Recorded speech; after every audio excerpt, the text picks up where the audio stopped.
You ever sat alone in your kitchen, staring at a slice of toast like it's about to give you life advice? Well, that was me, friend. 80 years old, sitting there one Tuesday morning, buttered toast in hand, talking to it like it was a therapist. You ever feel like everyone's moved on except you? I asked that toast. It didn't answer, of course, but it looked concerned. You might laugh, and you should. Because looking back now, it's kind of funny. But back then, that moment was heavy. That toast and I, we were the only ones talking in that house. No laughter echoing off the walls, no phone buzzing, no footsteps. Just me and quiet. Loneliness isn't loud, friend. That's the thing. It's quiet, sneaky. It doesn't crash in like a thunderstorm. It drifts in like fog, slowly, gently, but it gets into your bones just the same.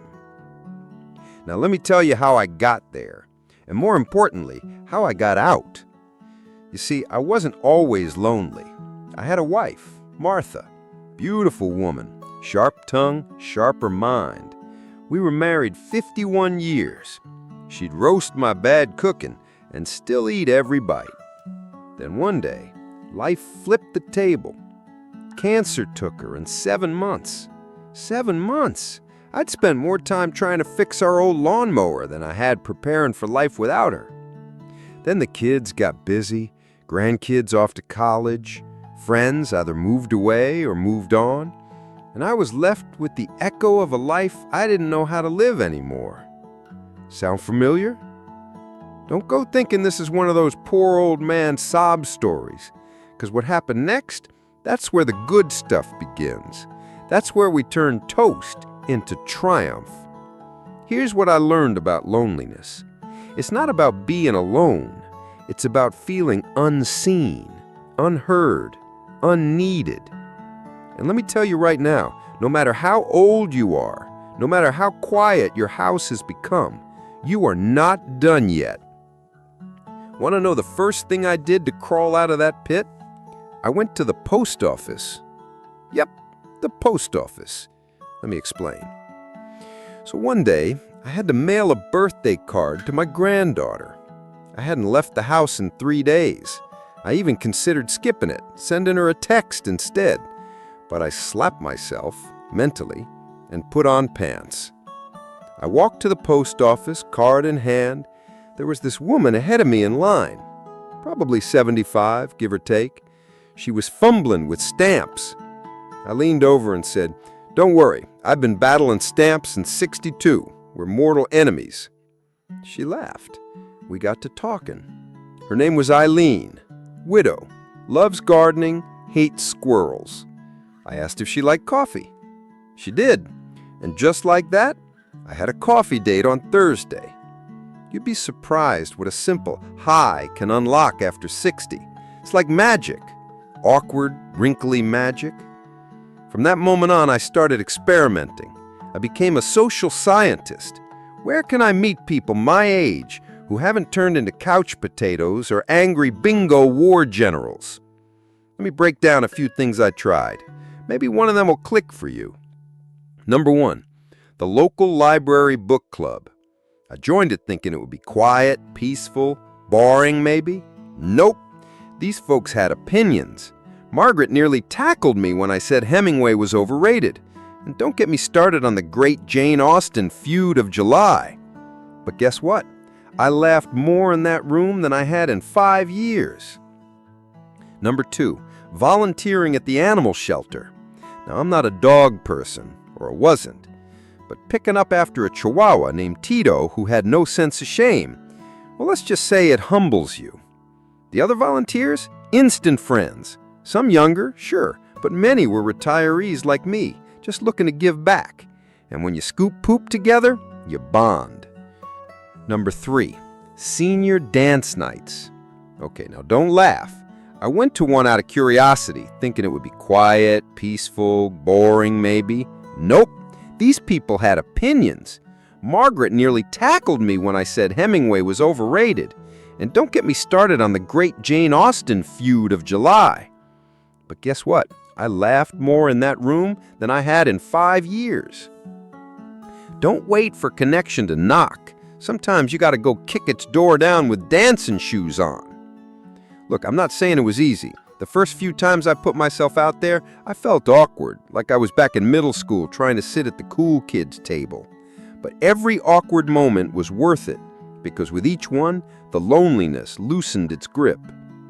Now let me get a little real with you, friend. You've probably scrolled through social media, seen everyone smiling, having parties, posting selfies with grandkids and cocktails, and maybe you thought, what's wrong with me? Why am I the only one who feels so invisible? You're not even close. See, loneliness is common, but no one wants to admit it. Feels like failure, doesn't it? Like if you say, I'm lonely, people might pity you, or worse, ignore you. But here's what I learned. Admitting it is the first sign of strength. It's how you start changing your life. If you're nodding along to this, or if it reminds you of someone, go ahead and like this video. Hit that subscribe button and leave a comment, yeah? Tell me your story. Or say hi. I'll be reading them. We're building a little corner of connection right here. All right, where were we? Oh yes, church bingo. My arch nemesis. I joined the church group thinking it would be peaceful. Maybe some hymns, a little coffee, no drama. Friend, that was war. Merle took bingo serious. Real serious. She accused me of cheating because I won twice in a row. I told her it was divine intervention. She didn't laugh. But we became fast friends. Funny how even a confrontation can spark connection. Merle and I now have lunch every Friday. She's 84, sarcastic as ever, and loves crossword puzzles.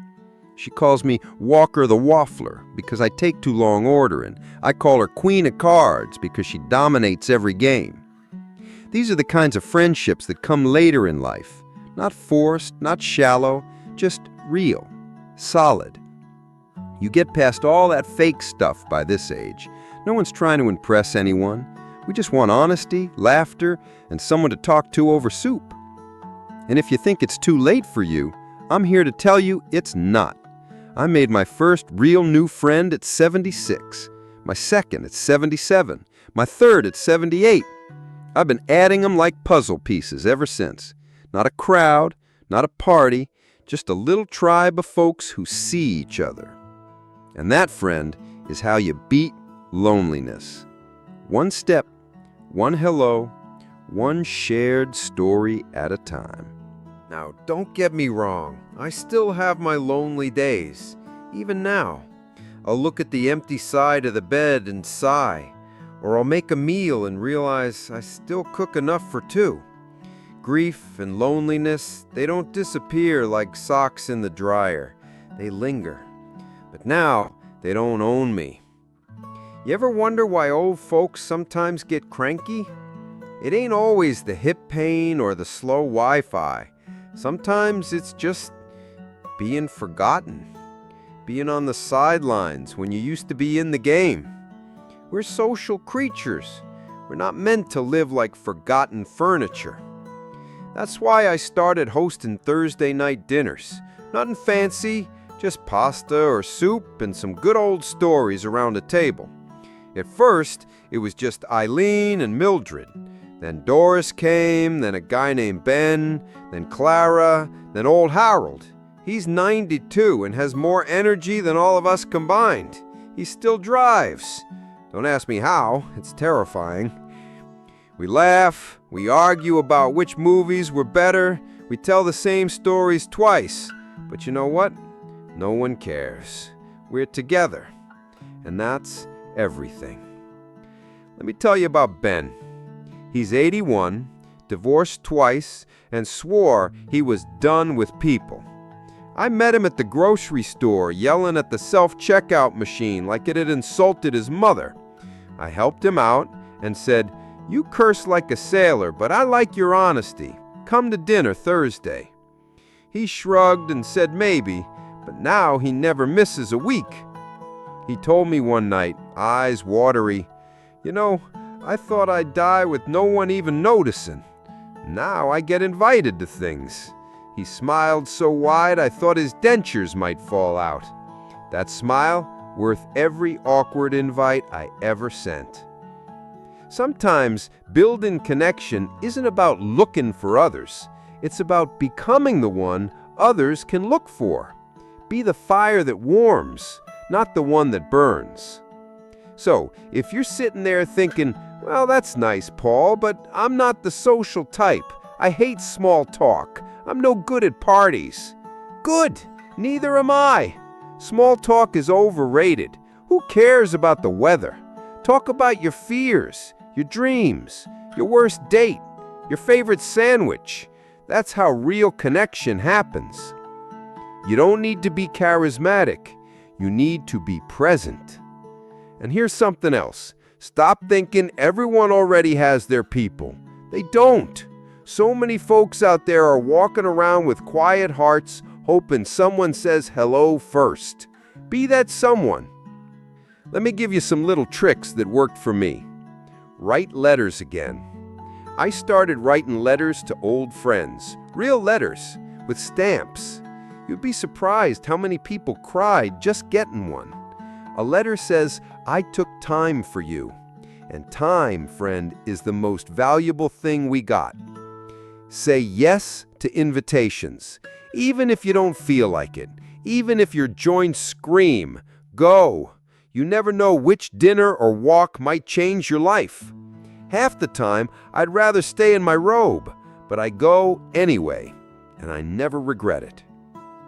Ask questions no one asks anymore, like, what made you laugh the hardest this year?